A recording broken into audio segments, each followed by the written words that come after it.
L'agriculture urbaine, bien sûr qu'il y a une dimension productive, mais il y a une dimension aussi pédagogique, il y a une dimension sociale, il y a une dimension, paysagère, une dimension écologique. Toutes ces vocations-là, elles doivent être, prises en compte. Tous les adhérents de la FOP, ils sont convaincus d'une chose, c'est que l'agriculture urbaine doit devenir un levier incontournable pour rendre, les villes, durables, fertiles, et solidaires. Avoir des parcelles en ville, que tu destines à un projet d'agriculture urbaine, c'est un parti pris, très fort en fait. Ça dénote d'une volonté politique aussi, Bienvenue sur Daily Green, le podcast dédié à la nature en ville.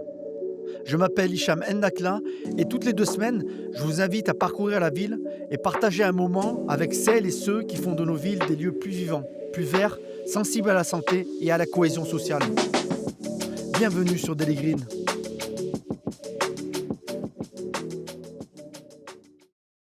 Bonjour Romain, merci d'avoir accepté cette invitation.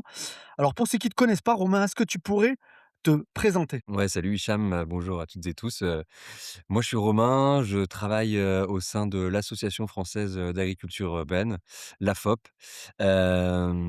J'ai 37 ans et je vis à Marseille aujourd'hui et ça fait 5 ans que je bosse, sur le sujet de l'agriculture urbaine. OK, super.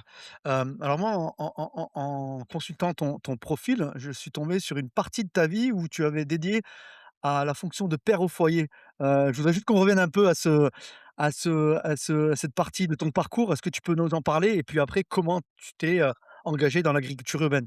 Ouais, j'ai voulu comment dire? Le valoriser, sur ce profil LinkedIn parce que je trouve que c'est une étape, qui est enfin, en tout cas, que pour moi, qui a été importante.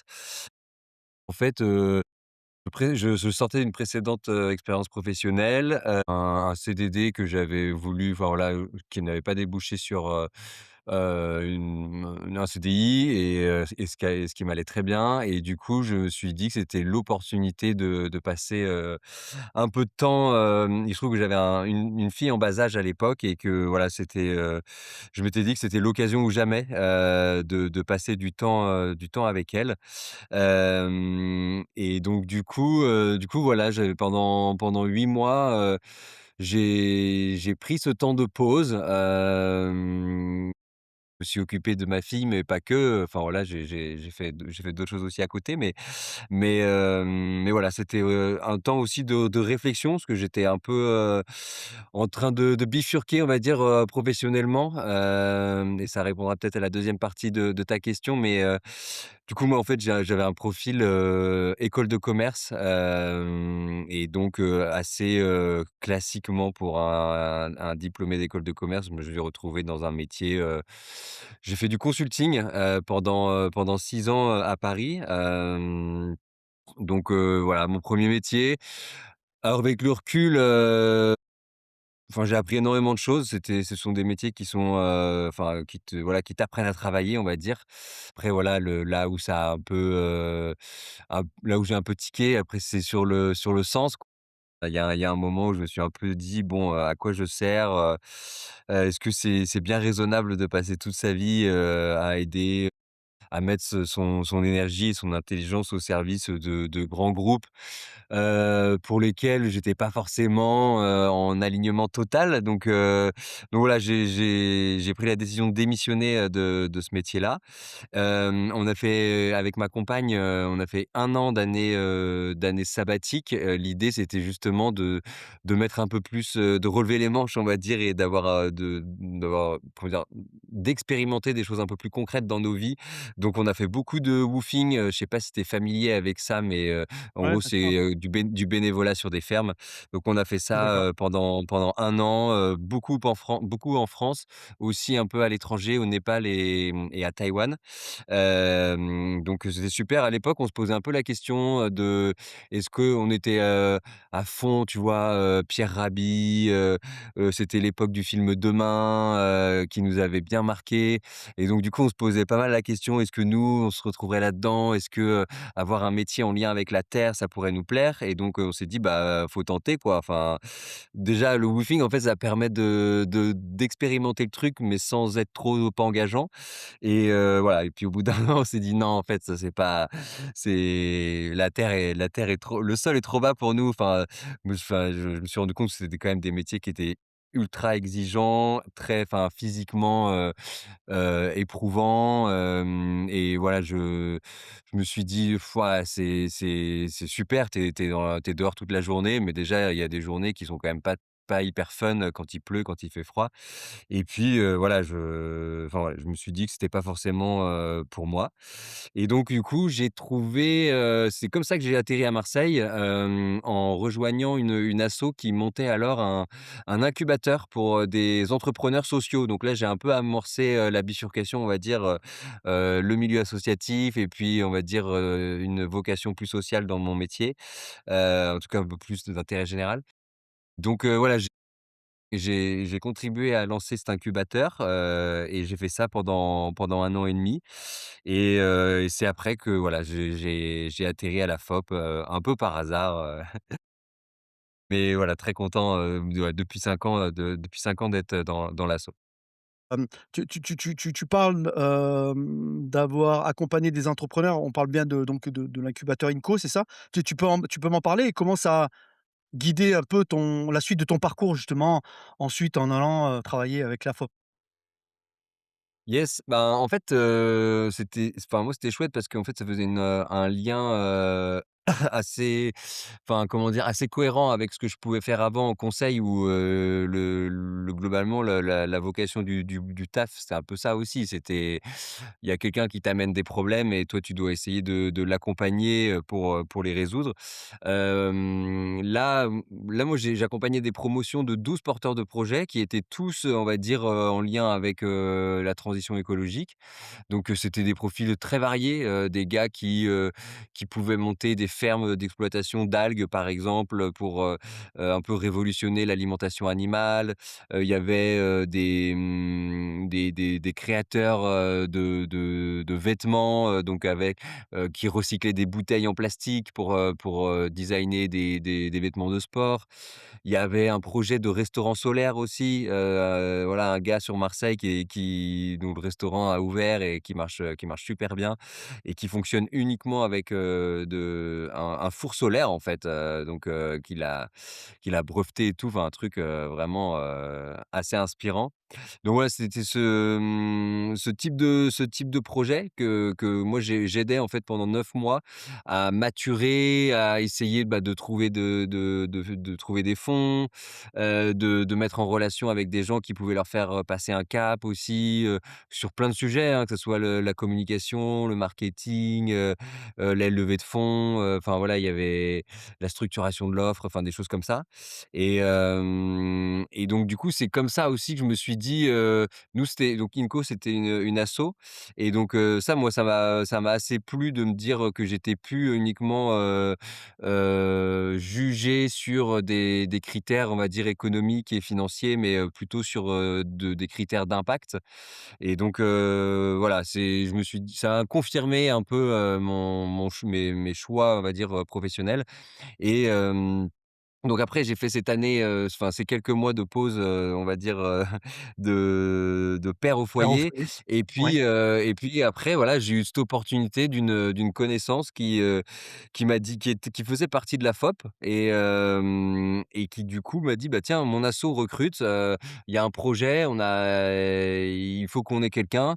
Et effectivement, quand j'ai lu l'annonce, ça correspondait assez bien en fait à ce que j'avais fait auparavant, bah, piloter un projet multipartenarial, il fallait développer une plateforme, il fallait, construire un séminaire de restitution, à la fin. Enfin voilà, il y avait plein de choses qui me parlaient assez bien et c'est comme ça Correspond, que je me ouais. suis retrouvé, au sein de la FOP à gérer un projet qui s'appelait les 100 lieux nourriciers et qui avait pour but justement de valoriser toutes les initiatives qui proposaient en fait des projets, en faveur de l'accessibilité alimentaire, donc partout en France. Donc on a organisé une tournée, pour justement les mettre en lumière, dans lequel il se passait, plein d'événements, assez chouettes, enfin voilà, il y avait 10 dates en France, vraiment, et puis à la fin, on a fait une restitution, à l'école, à Paris, AgroParisTech, dans lequel on a, voilà, on a un peu, enfin l'idée c'était de livrer, de partager les grands enseignements de tout ce travail autour du lien entre agriculture urbaine et accessibilité alimentaire. OK, bah, a avant d'aller plus loin, est-ce que tu peux nous présenter l'AFOP justement? Quelle est cette association? Ouais, carrément, bah, en fait la FOP, c'est, donc une association qui est née en 2016, association d'intérêt général, et en fait, globalement, nous, on est tous les adhérents de la FOP, ils sont convaincus d'une chose, c'est que l'agriculture urbaine, ça doit devenir un levier incontournable pour rendre les villes, durables, fertiles, et solidaires, et en fait, c'est fort de cette conviction que nous, on œuvre, depuis 10 ans, du coup, pour le développement de l'agriculture urbaine, partout en France. Donc la FOP, en fait, c'est né de la volonté de porteurs de projets, alors, aussi du monde de la recherche, et puis des porteurs de projets, on va dire, bah, de terrain, qui se disaient, il y a 10 ans, tu vois, c'était pas évident, c'était un peu moins limpide, enfin, c'était déjà que l'agriculture urbaine, c'est pas toujours enfin, toujours clair sur ce que c'est, de l'objet, qu'il y a derrière. Alors il y a 10 ans, c'était encore un peu moins clair, et donc du coup, voilà, ces gens-là se sont réunis, se sont fédérés et se sont dit: «Bah, il faut qu'on aille pousser les portes, il faut qu'on fasse connaître, ce qu'on fait. Globalement, on rentre pas dans les cases, on se sent un peu isolé.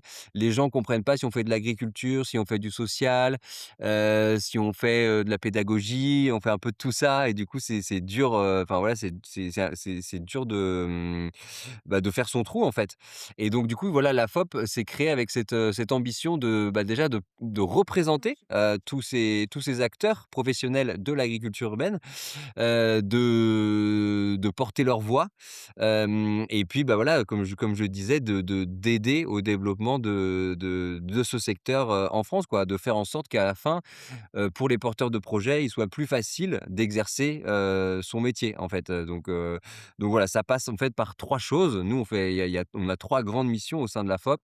La première mission, c'est vraiment, bah, déjà de réunir, de fédérer les acteurs. Ça, c'est, super important. Donc on a bien évidemment les professionnels, qui peuvent être, bah, des maraîchers, des maraîchères, qui peuvent être animateurs, animatrices, de jardins partagés, de jardins dans des maisons de retraite, dans des écoles. Ça peut être des gens qui ont, ce qu'on appelle des fermes plus, participatives, que des tiers-lieux, on va dire un peu plus, tiers-lieux nourriciers.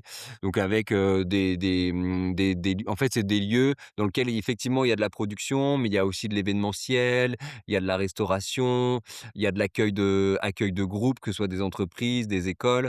Voilà, ça, c'est un grand profil aussi. Et puis, après, il y a tous les gens autour du métier de conseil, d'études, donc voilà, des bureaux d'études qui vont plus être là pour, accompagner soit des collectivités, des bailleurs, des promoteurs, à concevoir, des projets, d'agriculture urbaine. Donc voilà, nous, tous ces gens-là, ils font partie, ils sont représentés au sein de la FOP. Alors, pas tous les professionnels, hein, nous, on dénombre à peu près 380 structures professionnelles en France. Et nous, à la FOP, il y en a à peu près, 150. Donc voilà, on n'est pas encore, je pense qu'on n'est pas connu de tout le monde non plus. Mais voilà, l'idée, c'est d'augmenter aussi, le nombre d'adhérents au sein de l'association, parce qu'en fait, nous, on se dit que plus on sera nombreux, plus on sera audible, plus notre voix, pèsera dans le débat public, et du coup, voilà, plus je pense, la situation des agriculteurs urbains, sera entendue, et on peut imaginer, soutenue. Donc voilà, nous, c'est vraiment ça la première mission de la FOP, c'est fédérer les acteurs de l'agriculture urbaine. Il y a aussi des collectivités d'ailleurs maintenant Qui qui sont nous intégrés? rejoignent, parce qu'elles aussi, en fait, elles portent des projets, savent pas toujours comment s'y prendre, et elles ont envie, en fait, de savoir ce qui se passe ailleurs, de savoir ce qui se fait sur d'autres territoires, de quels sont les angles d'approche, en quoi ça peut être complémentaire, en quoi ça peut être inspirant. Donc voilà, ça, c'est aussi un des profils qu'on fédère, et la deuxième mission, c'est d'outiller ces gens-là, c'est-à-dire de continuer à produire de la connaissance, produire de l'expertise, que ça soit par des études, des rapports, des guides, vraiment essayer de documenter, ce qu'est l'agriculture urbaine parce que c'est comme je te le disais, tu vois? C'est pas toujours évident, si tu poses la question à quelqu'un dans la rue, ce qu'est l'agriculture urbaine, bah, la réponse sera très parcellaire, et souvent inexacte en fait avec, vraiment ben, on réduit souvent l'agriculture urbaine à un type de projet et on n'a pas forcément la vision globale. Donc nous, c'est important en fait si on veut promouvoir l'agriculture urbaine, qu'on affine un peu ce qu'elle est en fait, qu'on participe à sa, voilà, à produire de la connaissance. Et puis le troisième mission, bah, c'est un rôle de promotion, de plaidoyer, hein. C'est-à-dire, voilà, fort de ces connaissances, c'est d'essayer de faire bouger les lignes, dans les politiques publiques pour que l'agriculture urbaine soit mieux intégrée, mieux prise en compte, mieux défendue, mieux préservée, mieux soutenue. Donc, voilà, ça passe par plein de choses, ça passe par, ce type de moment qu'on a ensemble, tu vois? Ça fait partie de ça. Ça fait, La de se dire que les promotion, gens à l'issue du podcast, ils auront une meilleure connaissance de ce qu'est l'agriculture urbaine, ils sauront mieux en parler et on peut imaginer que du coup, ils sauront, peut-être plus interpeller leurs élus, les décideurs, décideuses politiques, qu'il y ait plus d'agriculture urbaine, sur leur territoire, en fait. en ville. Hem, alors j'ai noté que vous référenciez plus de 4 545, projets recensés. Comment se répartissent, ces projets-là entre les jardins collectifs et les fermes commerciales? Yes, bah, ouais, en fait, il y a 2 ans, on a élaboré un observatoire de l'agriculture urbaine complètement dans cette lignée de ce que je viens d'expliquer, de produire encore plus de la connaissance, d'objectiver ce qu'est le secteur, d'avoir des chiffres, d'avoir des éléments concrets, tangibles et donc maintenant, on dispose d'un outil, qui est génial, qui s'appelle, l'Observatoire de l'agriculture urbaine et des jardins collectifs.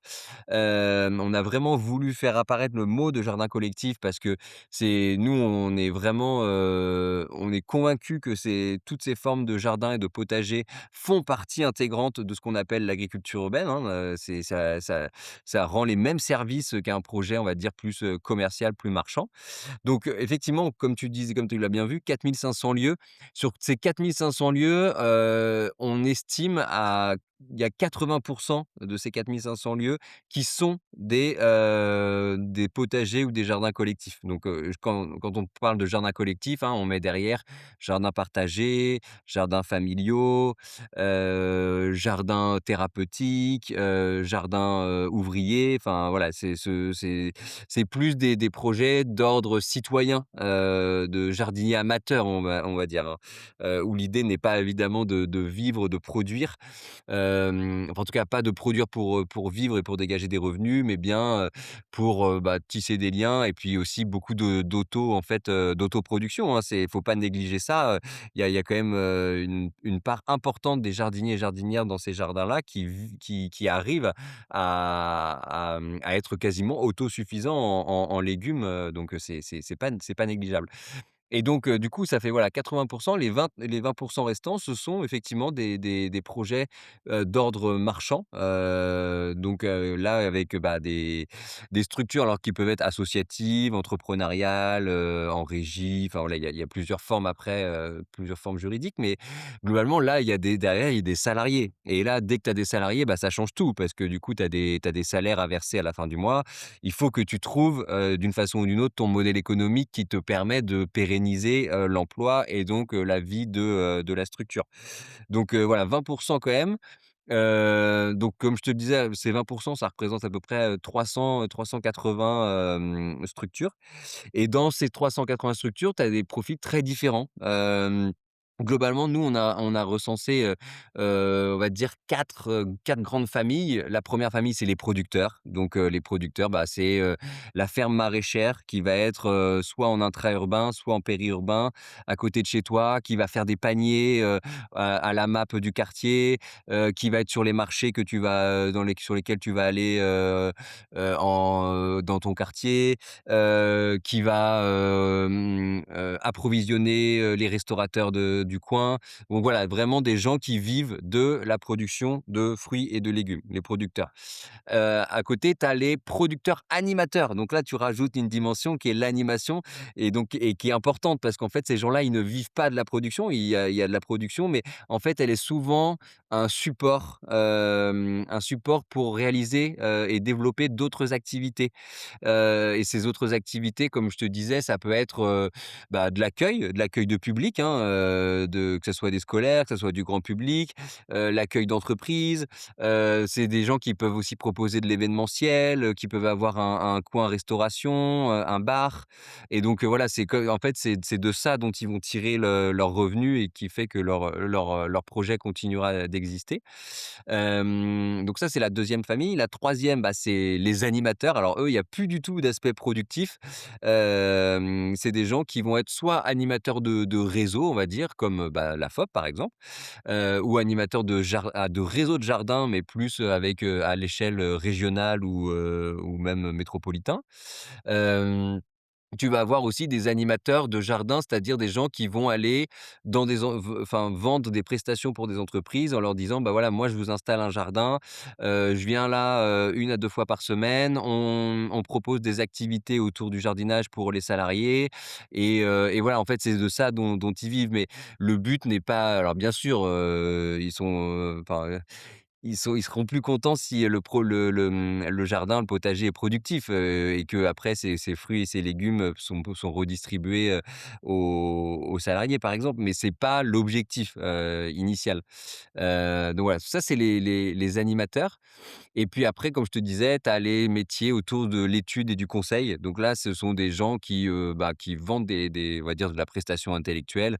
Donc par exemple, bah, des études de faisabilité. Voilà, il y a une ville qui aimerait installer une ferme maraîchère. Ils ont identifié du foncier. Ils se disent: «Bah, ouais, mais nous, on aurait besoin quand même de faire des études un peu préalables pour savoir quel type de projet on va pouvoir, proposer sur cette parcelle-là». Ils font appel à un bureau d'études, pour les aider, à faire, les études de sol, les études hydrologiques, enfin voilà, études de FESA, au sens large, quoi. En fait, Donc voilà les c'est 4 4 4 catégories grands métiers. Ouais. ces 4 catégories, en fait, 4 métiers, en fait, définissent des modèles économiques? Est-ce qu'on peut dire que chacun a son modèle économique? Ouais. Bah, oui, effectivement, tu as raison. En fait, ces 4 grandes familles, elles se traduisent par, en fait, 4 grands modèles économiques, hein. C'est ce qui les réunit, du coup. Et en fait, ce qu'on constate, c'est que, dans chacune des familles, il y en a pas une qui fonctionne mieux que l'autre. Il y a des enjeux, des problématiques qui peuvent être différentes d'une famille à l'autre, mais globalement, il y a des supers histoires, dans chacune des familles. Enfin, les fermes maraîchères périurbaines, enfin voilà, ça il y en a qui arrivent à vivre, qui proposent, des paniers, qui arrivent à se dégager un SMIC, qui sont 2 ou 3 sur la ferme, sans faire, 70 heures par semaine. Je te dis pas que c'est facile, hein, mais voilà, en tout cas, c'est des gens qui arrivent à vivre de leur métier et ça, c'est cool parce que c'est pas simple. Les producteurs animateurs, en fait, voilà, si tu poses la question des modèles économiques, les producteurs, eux, ils vont être, en fait, ils vont vivre de leurs recettes d'exploitation, en fait, c'est-à-dire, ils vont se payer des salaires parce que, ils vont vendre leur production, alimentaire ou non alimentaire. D'ailleurs, on n'en a pas parlé, mais ça peut être, non alimentaire, hein. Les fleurs coupées, par exemple, c'est de l'agriculture urbaine. Hem donc ça, voilà, les producteurs, ils vont être, on va dire, ils ne vont pas du tout, faire appel, aux subventions, qu'elles soient privées ou publiques d'ailleurs.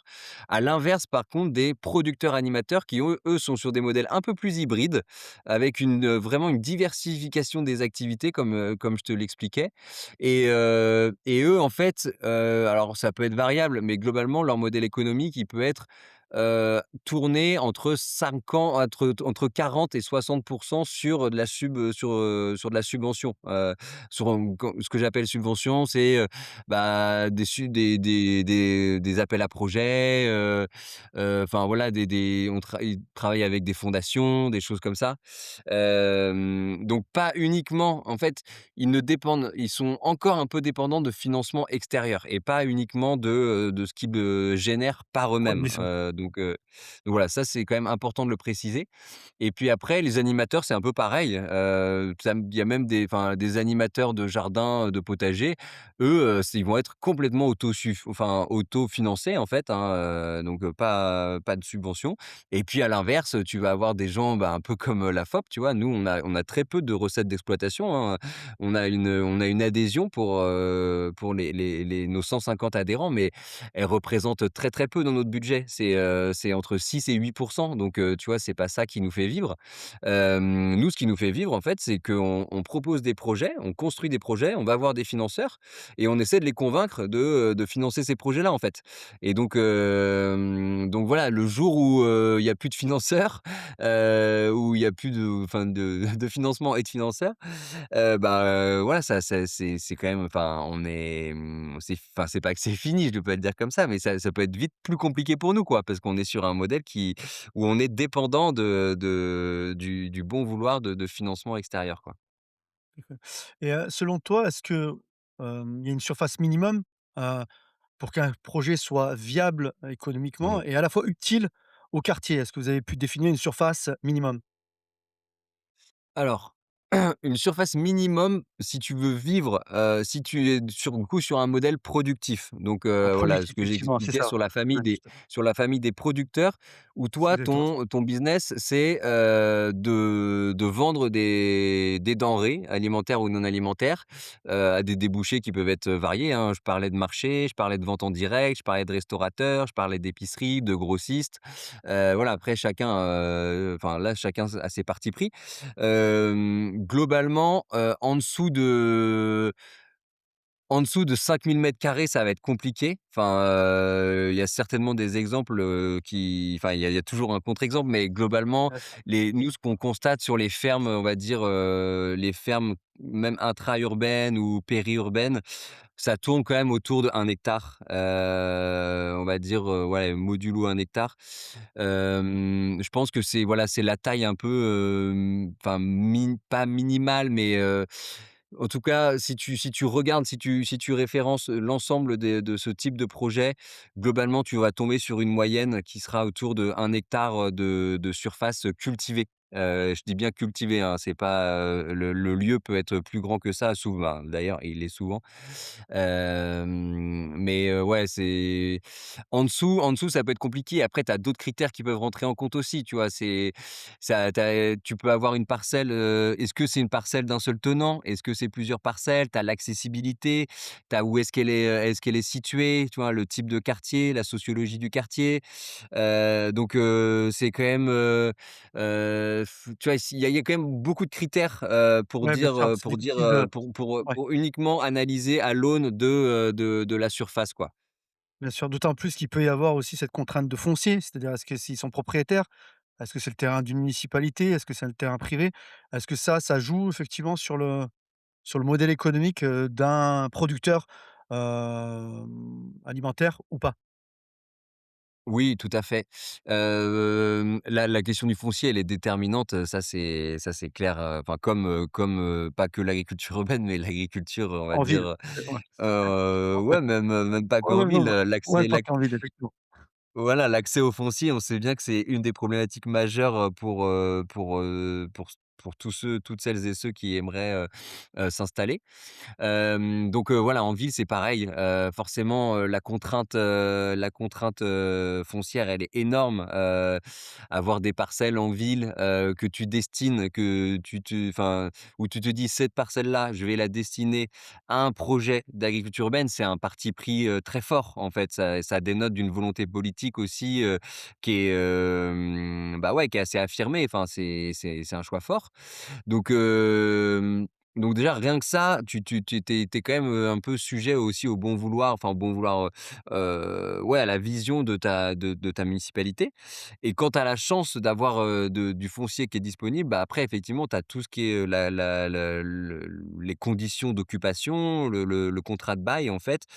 Et donc là, en fait, la difficulté aujourd'hui, ce que nous on regrette, mais c'est que en fait les conditions, les baux, ils sont, établis sur des durées trop courtes, et ça c'est problématique. Ça précarise, beaucoup, la vie, des agriculteurs et agricultrices urbains.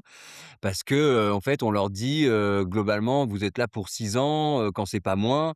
Et en 6 ans, en fait, c'est compliqué pour un agriculteur de trouver son rythme de croisière, enfin, voilà, déjà, enfin et tu vois, hier, j'étais visiter, des porteurs de projets, à Aubagne.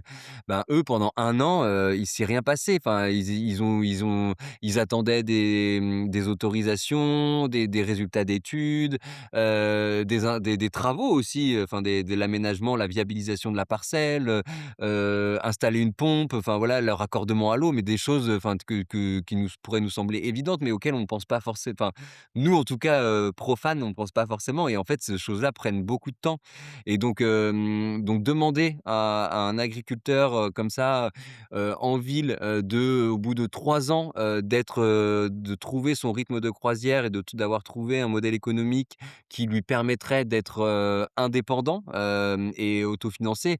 Enfin, c'est presque une chimère, tu vois? C'est très compliqué. Donc nous, on milite, quand on essaie de sensibiliser justement les élus et les équipes à proposer des baux qui soient beaucoup plus longs pour, justement s'inscrire sur le temps long parce que le cycle du vivant, c'est pas comme ça. Enfin, c'est pas en un claquement de doigts Bien que sûr. tu vas construire un écosystème qui va te voilà, qui va être, productif, hein. Donc voilà, c'est un vrai sujet sur la question du foncier. C'est, derrière l'accessibilité au foncier, il y a aussi derrière la durée d'occupation et les conditions d'occupation. Ça fait effectivement des grosses contraintes. Est-ce que tu as des modèles de référence aujourd'hui en France, des fermes urbaines qui sont en fait, des modèles inspirants pour les, on va dire nouvelles générations d'entrepreneurs, d'entrepreneuses qui souhaiteraient s'engager dans l'agriculture urbaine? Ouais, bah, bien sûr, il y en a plein, des projets inspirants, c'est ça qui est chouette avec Tu as l'agriculture urbaine, quelques c'est noms qu'on que puisse, de quoi? juste pour Tu info, veux moi des noms? ouais, des noms parce que moi je pense juste, j'ai eu l'occasion de participer aux 48 heures de l'agriculture l'année Ouais, dernière et j'ai visité donc la ferme des États-Unis, à Lyon. ouais, d'accord. Donc Mmh. effectivement, je trouvais que l'espace était incroyable. Alors je sais pas du tout quel était véritablement, enfin en tout cas le modèle économique, mais en tout cas j'ai trouvé que le fait d'avoir Mmh. cet espace, d'agriculture urbaine au sein d'un quartier, populaire, Ouais. ça avait quelque chose de très fort. Donc, est-ce que toi tu Bah, oui, as, oui, oui. quelques références à nous recommander qu'on puisse, soit aller visiter, soit aller consulter, leur site ou, leur projet? Ouais, bah, là, c'est vrai que la micro-ferme, c'est un lieu assez emblématique. Alors, tu vois, typiquement, eux, ils sont pas que sur un seul site. Ils sont sur, ils ont, 2 autres parcelles, donc ce qui fait aussi que ça complexifie leur vie. Donc Oui, voilà, ça c'est si on reste sur on va dire, les projets un peu, emblématiques, mais ça sera un choix qui sera assez arbitraire de ma part et c'est un peu, je vais le dire de façon un peu spontanée, certainement. Si tu me poserais la question 1 heure après, j'en aurais certainement cité d'autres, mais bah, moi, typiquement à Marseille, c'est voilà, que je connais bien parce que je vis ici. Tu as des fermes, ouais, qui sont assez emblématiques comme, bah, Terre de Mars, par exemple, qui se retrouvent enfin, qui vendent, leur production sur le marché du Vieux-Port, le dimanche, qui font, aussi, prestations de traiteurs. Tu as des fermes pédagogiques qui sont magnifiques, tu vois? Qui sont, en pleine, quasiment au pied des calanques, comme la ferme du roi d'Espagne. Tu un tiers-lieu aussi, qui est plus alors lui, il y a une partie, jardinée cultivée avec, de la location d'espaces jardinés et puis aussi tu as de l'événementiel qui s'appelle le Talus, dans les quartiers nord à Marseille. Donc voilà, après tu en as d'autres à Nantes. À Nantes, il y a plein aussi de fermes qui sont très chouettes, la ferme Java, en ce moment, il y a la ferme des Dervalières qui est en train de se monter avec une dimension insertion, assez importante. Enfin, l'insertion, c'est quand même un sujet aussi, enfin, c'est une des caractéristiques fortes de l'agriculture urbaine, hein. Il y a beaucoup de projets qui font de l'insertion donc c'est-à-dire en fait, il y a des personnes qui viennent là, qui sont embauchées, qui sont en parcours d'insertion. Donc ils sont leur poste est financé par des aides, souvent départementales et bah, du coup, c'est voilà, l'idée, c'est de les remettre dans des conditions de travail, de les aider, voilà, de faire en sorte que derrière, ils puissent s'épanouir, professionnellement, trouver une voie qui leur plaise. Donc ça, c'est voilà, c'est une autre dimension, tu à Dijon, tu as le potager des Ducs, à Rennes, la ferme du Pré, voilà, tu as plein. À Strasbourg aussi, tu as un Emmaüs, une communauté Emmaüs qui a porté aussi un projet de ferme où eux, ils sont plus spécialisés sur, de la pépinière, donc voilà, c'est les compagnons Emmaüs, qui sont en fait les agriculteurs, qui sont les voilà, les personnes qui travaillent pour cette ferme-là donc non, il y en a Une plein diversité des de ouais, projets, c'est ça. Oui, il y a une diversité de projets. On peut les retrouver quelque part sur votre site éventuellement? Ils sont ouais, bah, référencés? Oui. tout à fait. Sur le site, déjà, tu vas retrouver tous les adhérents de la FOP qui te donneront déjà une bonne idée de qui sont les professionnels de l'agriculture urbaine aujourd'hui. Et puis après l'observatoire, hein, qu'on évoquait tout à l'heure, l'observatoire de l'agriculture urbaine et là qui est super bien fait parce qu'en fait tu peux même, sortir des statistiques, comparatives entre territoires. Donc par exemple, tu prends, Marseille et Nantes, et ben, tu peux voir les spécificités de l'une par rapport à l'autre. Est-ce que les fermes, où sont situées les fermes à Marseille par Ouais. rapport à celles de Nantes? Quel profil elles sont? Le nombre, le nombre ça paraît voilà, évident mais donc il y a aussi une partie, statistique dans l'observatoire qui est assez intéressante pour mieux appréhender aussi les spécificités de son territoire. Alors c'est observatoire-agriculture-urbaine.org. Effectivement, il y a une très Ouais, bonne carte qui référence l'ensemble de tous les projets par type de projet, jardin potager, ferme urbaine voilà, participative, ferme urbaine spécialisée. Vraiment intéressant donc je vous renvoie à ce lien-là. Moi j'avais une question concernant les startups.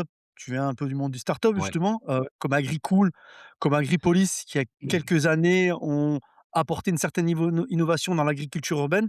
Bon, ça a été des échecs. Hem, Est-ce que ça a impacté la vision de l'agriculture urbaine et quels sont les enseignements que vous avez pu en tirer? Mmh. Alors ouais, il y a eu un vrai impact, par rapport à ces exemples-là.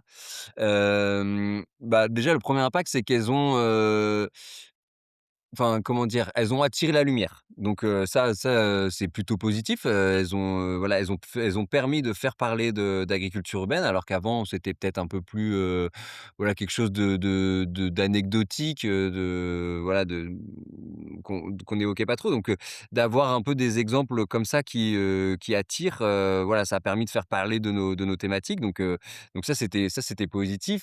Le revers de la médaille, c'est que, bah, du coup, on a une vision qui est un peu biaisée de l'agriculture urbaine où en fait, et notamment le traitement médiatique, qui a un peu essentialisé l'agriculture urbaine, à l'aune de ces projets, voilà, start-up, on va dire, donc c'est-à-dire avec, un montant d'investissement important, un recours au financement externe, de grosses ambitions aussi, des innovations, technologiques, voilà la promesse de faire pousser, de rendre les villes, résilientes, quasiment autonomes en légumes. Ça nous a quand même, ça nous a fait un peu mal. Parce que du coup, on a réduit aussi l'agriculture urbaine à ces projets-là et donc du coup, on a analysé l'agriculture urbaine à l'aune aussi de ces échecs-là et donc du coup, bah, forcément, ça a nourri quelques critiques. Hem et puis aussi ça comment dire? Ça a un peu, cornerisé l'agriculture urbaine sur, sa dimension productive alors que tout ce qu'on vient de se dire jusqu'à présent, on voit bien que ça dépasse largement ça. L'agriculture urbaine, bien sûr qu'il y a une dimension productive, mais il y a une dimension aussi pédagogique, il y a une dimension sociale, il y a une dimension, paysagère, une dimension écologique. Toutes ces vocations-là, elles doivent être, prises en compte au moment d'émettre un peu, d'avoir une vision un peu plus, nuancée, de la situation et donc c'est vrai que, ces modèles start-up, du fait en plus de leur échec, ça alors pas tous, il y en a il y en a qui fonctionnent, hein, mais voilà, ça nous a un peu, desservis, à certains moments et Ouais, alors nous, ce qu'on en tire, bah, c'est que voilà, c'est enfin, en gros, alors si je prends Agricool, par exemple, c'est qu'ils ont pas réussi, ils avaient des coûts de production qui étaient beaucoup trop importants, pour trouver, enfin, pour trouver des débouchés, en fait. Tu peux pas enfin, c'est pas possible de vendre une salade, 4 fois j'exagère certainement, mais en tout cas, d'avoir un prix public qui soit largement supérieur à ce que les urbains, peuvent retrouver ailleurs donc c'est ça qui a péché donc voilà, c'est aussi un peu, ben, une leçon un peu d'humilité, de dire, bah, en fait, voilà ça sert à rien de voir trop grand, d'avoir les yeux plus grands que le ventre, et d'investir, des moyens, peut-être qui peuvent être un peu colossaux, démesurés. Ouais, ouais. voilà, des investissements trop lourds, clairement, donc si derrière, si tu es pas capable d'écouler ta marchandise, en plus, c'est compliqué. Donc ouais, ça c'est un peu c'est l'enseignement et d'ailleurs, en fait, aujourd'hui, l'agriculture urbaine, quand tu regardes, il y en a très, très peu. Enfin, nous, dans nos adhérents, ces modèles start-up, on en a quasiment pas et même à l'échelle nationale, l'observatoire montre bien aussi que, voilà, on va dire 90 des projets sont des projets, où il y a du substrat, enfin, on va dire, alors je crois que la stat c'est, tu as 80 des projets qui sont, en soit de pleine terre, soit en bac. Enfin, bon, il pourrait y avoir un débat sur, est-ce que le bac c'est de la pleine terre ou pas? Et en fait, tu as 20 qui sont sur des techniques hors sol et qui dit hors sol, dit pas forcément, high-tech, hein, tu Mmh. peux très bien avoir un projet, hydroponique ou aquaponique, low-tech. Enfin, il y a souvent un raccourci hors sol égale, high-tech, égale, milieu contrôlé, égale, température contrôlée, lumière artificielle, non, enfin, il y a plein de fermes hydroponiques, qui fonctionnent, juste parce qu'il y a des bacs, il y a des gouttières, il y a de l'eau qui coule, c'est une eau, qui est enrichie et ça fonctionne très bien. Ouais et donc du coup, je pense que, finalement, la mode des méga fermes urbaines, comme on a pu le voir au Canada, par exemple, c'est juste une promesse technologie, mais qui a pas forcément, de débouchés ou plutôt c'est une erreur de trajectoire de l'évolution de l'agriculture urbaine. Comment tu le vois ça? Parce que c'est quelque chose à pas négliger parce qu'on a quand même des modèles qui, alors je sais pas si c'est pérenne dans le temps, mais qui Mmh. essayent de faire de l'agriculture une forme d'agriculture intensive, on peut dire ça en milieu urbain? Ouais, bien sûr, ah bah, il y en a plein qui se revendiquent de l'agriculture, du micro-maraîchage intensif, méthode, on va dire, Fortier, puisqu'on parle du Canada, Oui. qui est un maraîcher, un jardinier maraîcher qui a beaucoup inspiré, pas mal d'agriculteurs urbains. Et donc ouais, bien sûr, l'intensivité, c'est pas du tout un gros mot chez nous, au contraire, ça Non, reste non, on mais reste, mais non, c'est 2 choses différentes. Je parle vraiment des méga fermes urbaines et après ouais, effectivement ouais, ouais. l'intensité, là je reste ouais, c'est 2 choses différentes. J'avais bien compris que ouais, il s'agit pas de mélanger les 2. Ouais, tout à fait. Non, je te parle vraiment Oui, des bah, méga fermes urbaines. Qu'est-ce que tu en penses justement avec cette course à la ouais, un peu à la technologie, est-ce ouais. que tu penses que c'est une erreur de trajectoire ou finalement, bah, ouais, ça peut être un débouché? Elle est délicate après cette Je question. sais pas si c'est une autre histoire, ça fait partie de la vie de la vie de l'agriculture urbaine, voilà, il y a plein de tentatives différentes. Il y a des options, qui se révèlent plus ou enfin, qui peuvent être complémentaires, qui se révèlent, parfois des échecs, parfois des réussites. Heu, c'est c'est dur d'avoir un jugement un peu tranché là-dessus, nous, c'est pas forcément quelque chose qu'on va encourager, mais enfin encourager, on va dire, c'est pas forcément notre vision, de l'agriculture urbaine, effectivement, cette course à la grandeur, cette course aux investissements, enfin voilà, parce que derrière, en fait, aussi, c'est des infrastructures qu'il faut, qui demandent des gros, des gros moyens énergétiques aussi, donc c'est pas est-ce que vraiment est-ce que le monde de demain, dans un contexte de raréfaction des ressources, de sobriété, est-ce qu'on a envie d'aller vers ce type de modèle? Bah, ça après c'est à chacun de juger. Nous on n'est pas, enfin, on n'est pas là pour nous on est là pour dire, bah, attention si vous partez là-dessus, sachez que voilà, il y a ce risque-là. Hem Après, nous, on n'est pas là pour donner des bons points ou des mauvais points, enfin, c'est pas mais il y en a très, très peu en France. C'est pas enfin, voilà, c'est pas une dynamique de fond, en tout cas, en France et en Europe. Après, peut-être que l'avenir, me fera mentir et il y aura peut-être des modèles qui réussiront à émerger et qui trouveront leur place et voilà, qui auront peut-être du sens aussi. Merci à vous de nous avoir écoutés. Si vous avez aimé cet épisode, n'hésitez pas à le partager et à nous laisser des étoiles, 5 de préférence sur votre plateforme d'écoute préférée. Enfin, afin de ne rater aucun épisode, inscrivez-vous à notre newsletter, newsletter.dailygreen.fr. Prenez soin de vous.